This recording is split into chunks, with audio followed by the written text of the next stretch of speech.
Hunter Biden got pardoned by Joe Biden. And this is crazy because he had made numerous statements saying that he was not going to pardon Hunter Biden. I believe this was before he got convicted and even after he got convicted.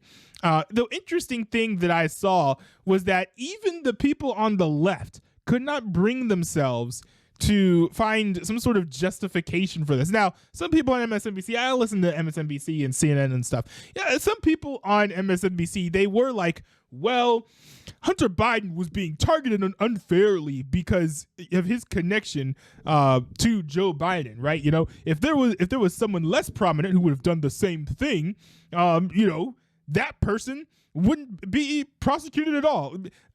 Beyond, of course, the obvious fact that that's just not true. I think it's also funny that those same people were like, oh, Donald Trump is going to use the same claim to falsely say that the same thing is happening to him, even though we all know that the same thing is happening to him where he's being prosecuted unfairly, specifically because of his prominence as well as his success as being a leading right-wing figure. But in general, it's been very, very encouraging to see people on the left actually acknowledge, hey, you know, Joe Biden has crossed the line here. Even if it's for the purposes of saying, hey, well, you know, Donald Trump is going to use this to his advantage and perhaps pardon more people than he should. Still, I think it's fine. I think it's great that the left is complaining about this because that's actually, you know, what I used to do. When I would hear right-wingers on talk radio back in the Barack Obama era, right, when he was president of the United States, hearing them say, oh, we need to bring back the fairness doctrine. I'm like, wait, why? Because progressive talk radio is dead. All you're going to do is just like absolutely obliterate how much airtime right-wingers have on the radio. This power could easily be abused to actually fight you. Like, why are you doing this? So, I mean, when I see people getting mad at something a Democrat does just because a Republican might do the same thing against them, I'm not too upset because, first of all, it's a step in the right direction, right? It's a step in the right direction. And second of all, that's exactly why use of these powers should be scrutinized when they're abused or they open up the door to abuse, because it's like, hey, you know, anybody could do this. Right? Even if theoretically, let's just say for the sake of discussion that pardoning Hunter Biden was the right thing to do, it does open the door to like, hey, let's say Kushner gets some kush, right? Which is illegal. Let's say he does that. And then Donald Trump decides to pardon him. Well, he shouldn't do that. Now, some right-wingers have been saying, oh, we need to reevaluate the pardoning system. Like I think I heard some people saying that on the Glenn Beck program this week.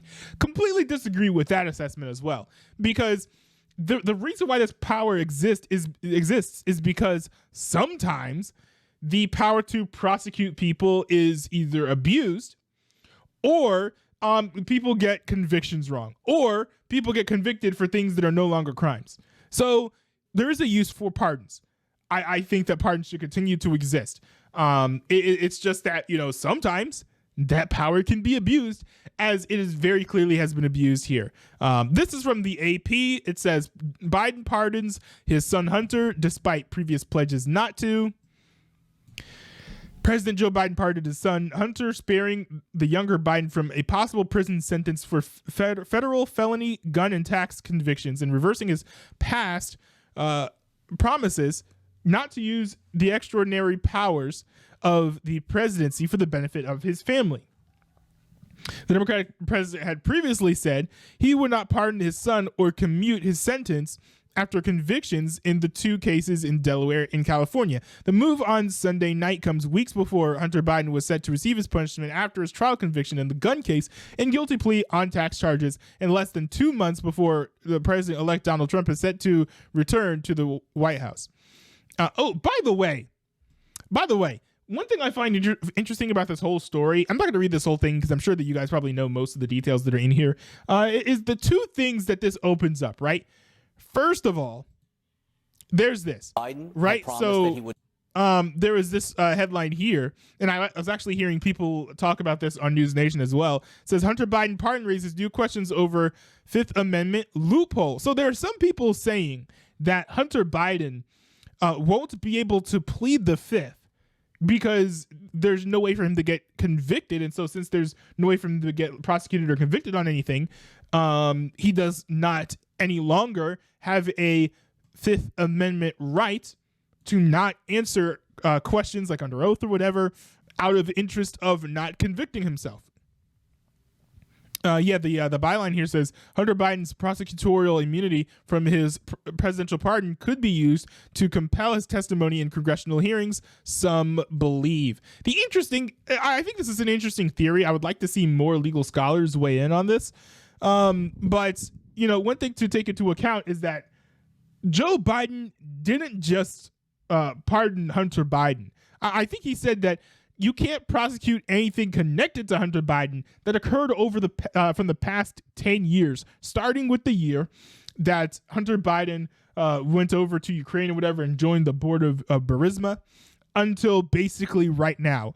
So because of that, the types of things I think you would want to ask him questions about, you can't ask him because he was involved with them. So it doesn't really, at least from my high level understanding of the situation, I don't think it makes a whole lot of sense to be like, oh well, we can just ask him any question we want and he can't plead the fifth.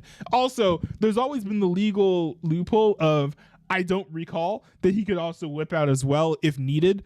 So he could effectively plead the fifth without actually literally pleading the fifth. So there's that as well. I don't think this has legs, but it's interesting to see if people build up crutches for this thing.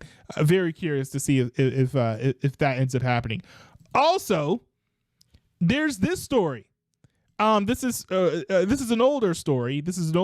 I guess this article was published by Fox Business on December 3rd. But I've heard this story a few weeks ago, where Hunter Biden was accused of owing over $300,000 in unpaid rent.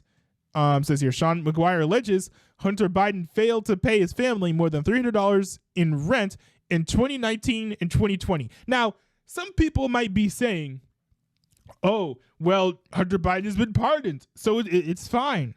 And also, look, this happened in 2019 and 2020. This happened within the bounds of 2014 to 2024, so you can't prosecute him for this, right? Well, it depends on how this is viewed. There are many crimes that are both state crimes and federal crimes. Hunter Biden is only pardoned from federal crimes. He's not pardoned from state crimes. So, because I believe this could be prosecuted as a state crime, he could actually get prosecuted for this. And the thing about this whole situation is that Hunter Biden very possibly could have just gotten a slap on the wrist. This is the insane thing to me. Okay? Hunter Biden could very well have just gotten a slap on the wrist for the crimes that he committed.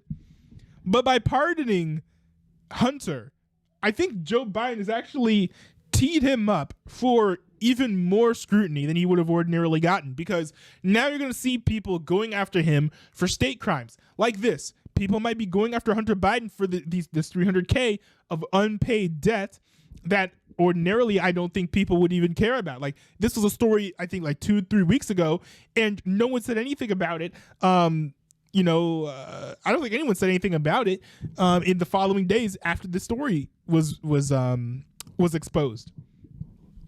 So you could see Hunter Biden get prosecuted for these state crimes that he ordinarily wouldn't get punished for. And he also, I think, might get sentenced, not unfairly, but he might be sentenced to an unusually harsh punishment to kind of make up for him getting pardoned of crimes that we all know he committed. So I think that Joe Biden actually sort of teed up Hunter Biden for kind of a rough few years of potential future prosecutions in various states. Now, maybe Hunter Biden will flee the country. I think that's one benefit of him facing state charges instead of federal charges, is because if he was facing federal charges, then other nations would be obligated, especially nations that are friendly to us, would be obligated to extradite him back to the States. But because he in the future will only be facing state charges, most likely, he doesn't have to risk that same that same situation, that same fate. So he could like flee if he wanted to. He could go to the UK. He could go to Canada, and I don't think they would extradite him even if he ends up getting charged. So there's that as well. But very, very curious that Joe Biden would even decide to do this. I don't know. I mean, maybe he doesn't want Hunter Biden to go to jail, but did we really think that Hunter Biden was going to go to jail? I think that the risk here was just not worth the reward. Also, of course, we have people on the left complaining that Donald Trump might use this as an excuse to pardon himself or more people than he ordinarily would have, which is certainly a possibility. I don't think it's particularly likely, but it's certainly possible. There's just a whole can of worms here that this opens unnecessarily. Like, my guy, you're not even hungry. Why are you doing this? I don't understand. I don't get it.